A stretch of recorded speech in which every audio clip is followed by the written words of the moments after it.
किसी की सूरत बदल गई और किसी की नीयत बदल गई, पर जब से हाथ पकड़ा है कृष्ण कन्हैया ने मेरा, तो यकीन मानना मेरी किस्मत बदल गई। जीवन रूपी नाव के हम हैं खेवैया, अगर मझधार में आपकी कभी डूबने लगे नैया, तो डरना नहीं बस हौसला रखना, पार जरूर कराएंगे आपको प्यारे कृष्ण कन्हैया। राधे राधे, हरे कृष्णा। आशा करती हूँ भगवान श्री कृष्ण की दया से आप सब सकुशल होंगे। आज का वीडियो कुछ अलग और कुछ खास होने वाला है। वीडियो को सुनने के बाद भगवान श्री कृष्ण में आपका विश्वास और भी ज्यादा हो जाएगा और भी अटूट हो जाएगा। तो वीडियो की शुरुआत मैं एक छोटी सी एक सच्ची कहानी से करती हूँ। अगर आपने इस कहानी को सुना तो यकीन मानिए आपकी भक्ति और श्रद्धा का लेवल बहुत ऊपर हो जाएगा। ये बात मथुरा शहर के एक छोटे से परिवार की है। जो परिवार का मुखिया था वो एक छोटा सा मेडिकल स्टोर चलाता था और उसका बेटा कभी कभी उनके इस काम में उनकी मदद किया करता था।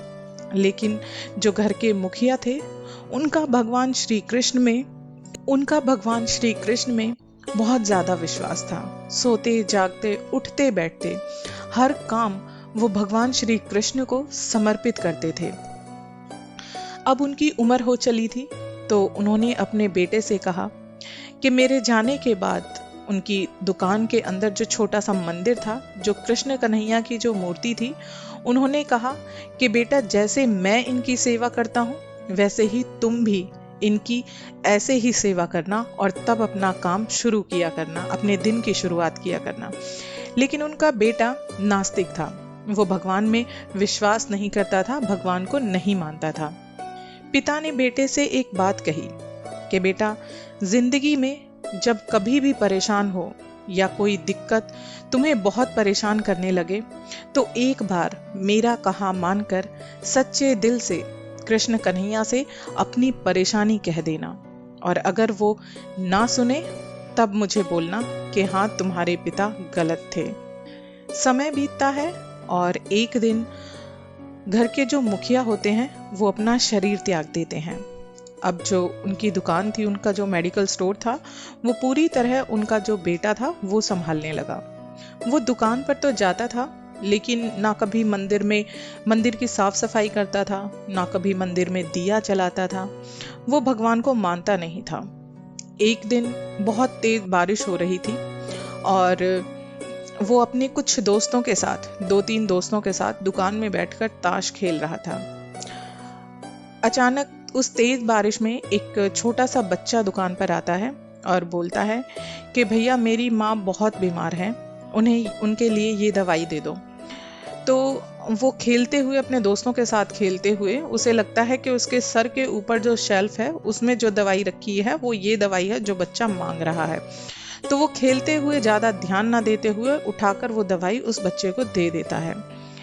थोड़ी देर के बाद बच्चा वहां से चला जाता है और अचानक उसको ध्यान आता है कि जो दवाई मैंने उसे दी है वो उसने रैट किलर दिया है, चूहे मारने की दवाई उसको दी है।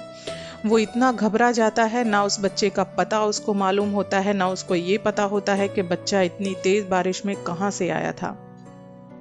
वो बहुत ज़्यादा डर जाता है और सोचता है कि अगर बच्चे ने ये रैट किलर अपनी माँ को दे दिया दवाई समझकर, तो उसकी माँ बचेगी नहीं।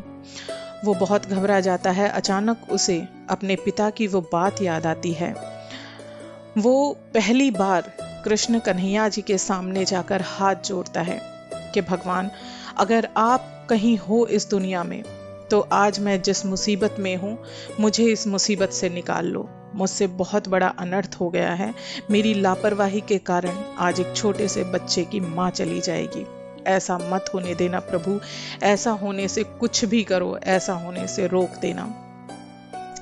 वो प्रार्थना कर ही रहा होता है कि वो बच्चा वापस आता है और बोलता है, उस बच्चे को देखकर जो वो लड़का होता है उसकी हिम्मत आती है और वो छोटा बच्चा जो होता है वो उनसे बोलता है कि भैया मेरे पास पैसे नहीं हैं, आपने जो दवाई मेरी माँ के लिए दी थी वो दवाई मुझे फिर से दे दो। बारिश में जाते हुए मेरा पैर फिसल गया था और वो दवाई की शीशी पत्थर से टकराकर टूट गई थी।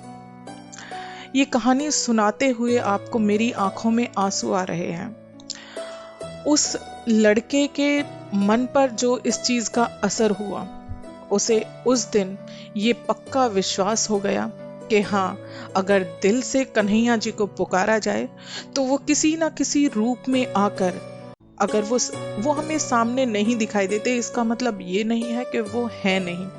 वो हमें हमेशा अपने बच्चों की तरह देखते हैं, हमारी पुकार सुनते हैं।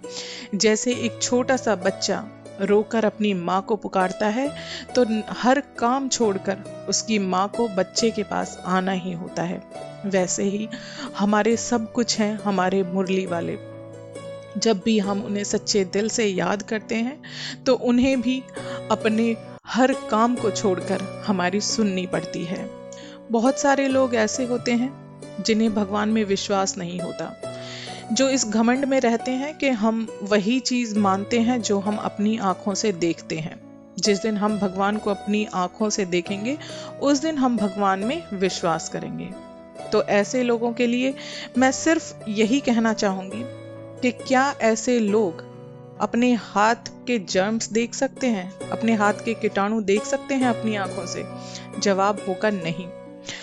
जब आपको अपने हाथ के कीटाणुओं को देखने के लिए सूक्ष्मदर्शी की जरूरत होती है, तो क्या आपकी ये औकात है, हमारी इंसानों की ये औकात है कि हम अपने इन आंखों से भगवान के दर्शन कर पाएं? हम दिन में न जाने कितने पाप करते हैं, जाने अनजाने कितने लोगों का दिल दुखाते हैं, तो क्या हम जैसे पापियों को भगवान दर्शन देंगे?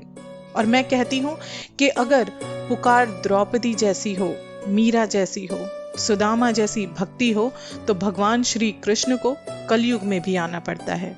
मीरा कलयुग में ही थी और उनकी पुकार, उनकी भक्ति इतनी थी कि कृष्ण कन्हैया को उनके लिए आना ही पड़ा था।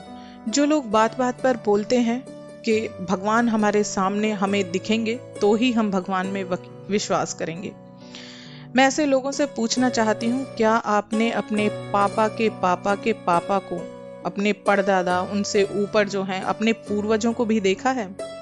अगर हमने अपने पूर्वजों को नहीं देखा तो इसका मतलब ये नहीं है कि हमारे पूर्वज नहीं थे। एक बार उल्लुओं की सभा हो रही थी। सवाल था कि क्या किसी ने सूरज को देखा है? तो सारे उल्लुओं ने मना कर दिया कि नहीं, हमने नहीं देखा, हमने नहीं देखा। तो जो उल्लुओं का मुखिया था उसने भी कहा कि मैंने भी सूरज को नहीं देखा, सूर्य को नहीं देखा। तो उन्होंने अपना ये फरमान जारी कर दिया कि इंसान जो है वो पागल है, सूरज होता ही नहीं है। जो भगवान को नहीं मानते, मैं उनसे सिर्फ इतना ही कहना चाहूंगी कि दही में मक्खन होता है, लेकिन जब दही हमारे सामने होती है तो हमें उसमें मक्खन दिखाई नहीं देता, बशर्ते कि जब तक हम मथनी के साथ उस दही को मथे ना। जब दही को मथा जाता है मथनी के साथ तो उसमें मक्खन आता है। ठीक वैसे ही हमें भगवान को महसूस करने के लिए हमें भी भक्ति और श्रद्धा की मथनी की जरूरत होती है। जब तक इंसान अपने दिल में भगवान के प्रति श्रद्धा और विश्वास नहीं रखेगा तो यकीन मानिए ऐसे इंसान को भगवान की उपस्थिति कभी महसूस नहीं हो सकती। भगवान ने, जिसने इस सृष्टि को रचाया है, उन्होंने ऐसी ऐसी रचनाएं की हैं कि जिनका जवाब बड़े बड़े वैज्ञानिकों के पास भी नहीं है। आज हमें 2 मंजिल तक पानी ऊपर पहुंचाने के लिए मोटर का इस्तेमाल करना पड़ता है, लेकिन क्या कभी किसी ने सोचा है कि इतने बड़े, इतने ऊंचे नारियल के पेड़ पर कौन सी मोटर लगी है जो नारियल के अंदर इतनी ऊपर पानी जाता है? खैर छोड़िए, अगर इन बातों पर चर्चा की जाए तो वीडियो बहुत लंबा हो जाएगा। जानते हैं, भगवान श्री कृष्ण ने अपना शरीर त्यागने से पहले ये कहा था कि मेरा दिल हमेशा इस धरती पर रहेगा, जो अंत होगा, जो मिट्टी में मिलेगा, वो मात्र मेरा पंच तत्वों से मिला हुआ शरीर होगा। अगर इतना सब सुनने के बाद भी आपके दिमाग में कोई डाउट है तो मैं आपसे यही कहूंगी कि एक बार उड़ीसा में स्थित जगन्नाथ मंदिर के रहस्यों के बारे में सुन लेना। कहा जाता है वहां पर जो भगवान श्री कृष्ण की जो प्रतिमा है उसके अंदर भगवान श्री कृष्ण का दिल आज भी मौजूद है, आज भी धड़कता है। जगन्नाथ धाम के जो पुरी धाम है उड़ीसा का, वहां के चमत्कार, श्री वृंदावन धाम के चमत्कार, इन चमत्कारों से भगवान स्वयं ऐसे नास्तिक लोगों को ये संकेत देते हैं कि मैं आज भी तुम्हारे आसपास ही मौजूद हूँ। भगवान श्री कृष्ण कहते हैं कि तुम मेरी तरफ सिर्फ एक कदम बढ़ाकर देखो, मैं खुद तुम्हारा हाथ पकड़ लूंगा। और भगवान श्री कृष्ण एक बार जिसका हाथ पकड़ते हैं फिर वो उनका हाथ कभी नहीं छोड़ते। भगवान श्री कृष्ण की जो जीवन परिचय है हमें बहुत कुछ सिखाता है। अगर हमने भगवान श्री कृष्ण के जीवन को समझ लिया तो हमें कुछ और समझने की जरूरत ही नहीं रहेगी। आज हम छोटी छोटी सी बातों को लेकर, हमारी कोई छोटी सी चीज खो जाए तो उसके लिए हम इतना परेशान हो जाते हैं। लेकिन क्या कभी आपने सोचा है कि भगवान श्री कृष्ण ने अपनी जिंदगी में सिर्फ खोया ही खोया था। और आपने एक चीज हमेशा नोट की होगी कि भगवान श्री कृष्ण की कोई भी प्रतिमा, उनका जो जीवन परिचय है वो सिर्फ एक मुस्कान है जो हमें ये सिखाती है कि जीवन में कोई भी परिस्थिति आ जाए, कितना भी बड़ा दुख क्यों ना हो, अपनी मुस्कुराहट कभी खोने मत देना, अपना हौसला कभी टूटने मत देना। भगवान श्री कृष्ण के पैदा होते ही, उनका अवतार धरती पर होते ही उनसे उनके जन्म देने वाली माँ और पिता छूट गए। उसके बाद माता यशोदा और नंद बाबा को भी उनसे अलग होना पड़ा। उनके सारे मित्र, उनकी सारी गोपियां, यहाँ तक कि उनकी प्यारी राधा रानी को भी उनसे जुदा होना पड़ा था। उनका गोकुल, उनकी मथुरा उनसे छूट गई। भगवान श्री कृष्ण करुणा और प्यार के सागर हैं, लेकिन वो भी हमें ये सिखाते हैं कि जब उन्हें जिंदगी में जरूरत पड़ी तो उन्होंने अपने हाथों से बांसुरी को हटाकर सुदर्शन चक्र उठाना पड़ा था। वो हमें सिखाते हैं कि अत्याचार सहना और अत्याचार करना दोनों ही पाप होते हैं। दोनों को सहने की एक सीमा होती है। जब वो सीमा पार होने लगे तो हमें आवाज उठानी ही पड़ती है। आप जितना चुप रहोगे, सामने बोलने वाला आपको मूर्ख समझता रहेगा और वो भी अपने बोलने की हद पार कर देगा। इसलिए कहाँ बोलना है, कितना बोलना है, इसका सही ज्ञान आपको होना बेहद जरूरी है। कहा जाता है कि गुस्सा हानिकारक होता है। मैं भी इस बात को मानती हूँ, लेकिन जहाँ गुस्से की जरूरत पड़ती है वहाँ 100% आपको गुस्सा दिखाना पड़ता है, वरना गलत करने वाले को इसका कभी एहसास ही नहीं होगा कि वो गलत कर रहा है। जैसे जब द्रौपदी का चीरहरण हो रहा था, उसने माता द्रौपदी ने मदद की पुकार की थी। वहां पर भीष्म पितामह मौजूद थे, धृतराष्ट्र मौजूद थे, गुरु द्रोण वहां पर मौजूद थे, लेकिन सबने मौन धारण किया हुआ था, सबने एक चुप्पी को स्वीकारा हुआ था।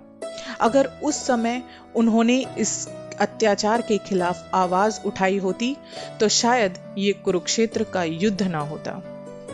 इसीलिए हर जगह पर मौन रहना भी कभी कभी बहुत ज्यादा हानिकारक होता है। गीता में भगवान श्री कृष्ण स्वयं कहते हैं कि जो हमेशा मेरा स्मरण करते हैं, जो हमेशा मुझे नमस्कार करते हैं, उन लोगों की मैं कभी हानि नहीं होने देता। यकीन मानना, जब सच्चे दिल से और श्रद्धा के साथ भगवान को पुकारा जाता है तो वैकुंठ लोक में उनका सिंहासन भी हिलने लगता है। माता द्रौपदी ने जब भगवान श्री कृष्ण को याद किया था तो भगवान श्री कृष्ण ने उनका चीर बढ़ाकर, उनका कपड़ा बढ़ाकर उनकी रक्षा की थी। उसके बाद माता द्रौपदी ने भगवान श्री कृष्ण से पूछा कि गोविंद, आपने आने में इतनी देर क्यों कर दी। तो जानते हैं भगवान श्री कृष्ण ने क्या जवाब दिया। उन्होंने कहा कि बहना, पहले तुमने दुनिया वालों से मदद की पुकार मांगी। तुमने धृतराष्ट्र, सभा में जो भी मौजूद थे, तुम्हारे 5 पति, तुमने सबसे मदद की पुकार मांगी। तुमने सबसे लास्ट में मुझे पुकारा, तुमने आखिर में मुझे पुकारा। मेरे आने में देरी नहीं हुई है, देरी तुम्हारे पुकारने में हुई है बहना। तो इसी तरह भगवान श्री कृष्ण हमें भी ये संदेश देते हैं कि हम दुनिया वालों से उम्मीद ना रखकर अगर सीधा अपना संपर्क भगवान के साथ रखें तो यकीन मानिए दुनिया वालों की औकात नहीं है कि वो हमारा कुछ भी बिगाड़ सकें। हे कान्हा, तुम्हें पाना जरूरी तो नहीं, तुम्हारा हो जाना ही काफी है मेरे जीने के लिए। भगवान श्री कृष्ण अच्छे लोगों की परीक्षा बहुत लेते हैं, परंतु उनका साथ वो कभी नहीं छोड़ते, और बुरे लोगों को श्री कृष्ण बहुत कुछ देते हैं, पर उनका साथ वो कभी नहीं देते। जब सुकून ना मिले दिखावे की इस बस्ती में, बस मेरी आपसे यही गुजारिश है कि एक बार खो कर देखना मेरे कान्हा की मस्ती में। आशा करती हूँ आपको ये वीडियो पसंद आया होगा।